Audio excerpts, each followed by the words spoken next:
شروع کرتا ہوں اللہ تعالیٰ کے نام سے جو بڑا مہربان نہایت رحم والا ہے۔ حضرت سیدنا عبداللہ بن عمرو بن عاص رضی اللہ تعالیٰ عنہ سے مروی ہے کہ سرکار صلی اللہ تعالیٰ علیہ وآلہ وسلم نے مجھ سے فرمایا، اے عبداللہ، اس شخص کی طرح نہ ہو جانا جو رات کو قیام کیا کرتا تھا پھر چھوڑ دیا۔ نیک کام پر ہمیشگی اختیار کرنا مستحب ہے۔ رات میں قیام کرنا واجب نہیں ہے، کیونکہ اگر واجب ہوتا تو سرکار دو عالم صلی اللہ تعالیٰ علیہ وآلہ وسلم قیام لیل چھوڑنے والے کے لیے اتنی ہی بات پر اکتفا نہ فرماتے بلکہ اس کی مذمت بھی فرماتے۔ افراط و تفرید کے بغیر کسی نیک کام پر ہمیشگی اختیار کرنا مستحب ہے۔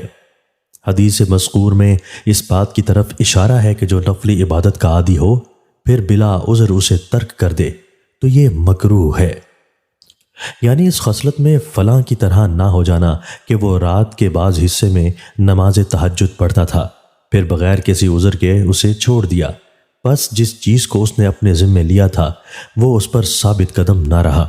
حدیث میں اس بات کی طرف اشارہ ہے کہ عبادت کو چھوڑ دینا اور اپنی عادت کی طرف لوٹنا ایسا ہی ہے جیسے سفر سے الٹے پاؤں واپس لوٹنا اور زیادہ کے بجائے کمی کی طرف آنا۔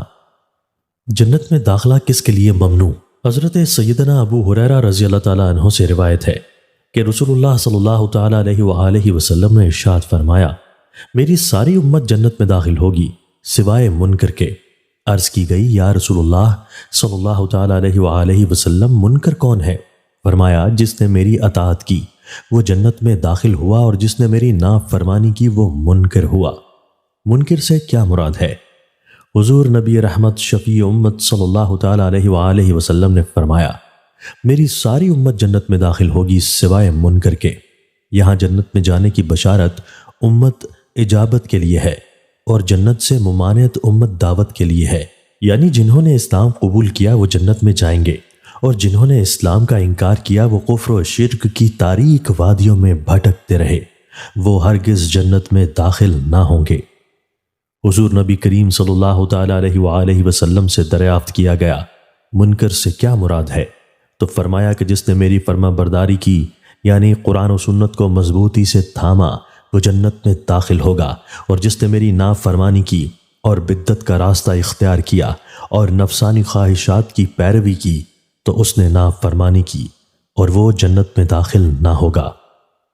جب حضور نبی کریم رؤوف الرحیم صلی اللہ تعالیٰ علیہ وآلہ وسلم نے لوگوں کو اسلام کی دعوت دی تو خوش نصیب حضرات نے یہ دعوت قبول کی اور دارہ اسلام میں داخل ہو کر صحابیت کے عظیم مرتبے پر فائز ہوئے، جبکہ بعض بدبختوں نے اسلام کی دعوت کو قبول کرنے کے بجائے مذاق اڑایا اور جہنم کے حقدار ہوئے۔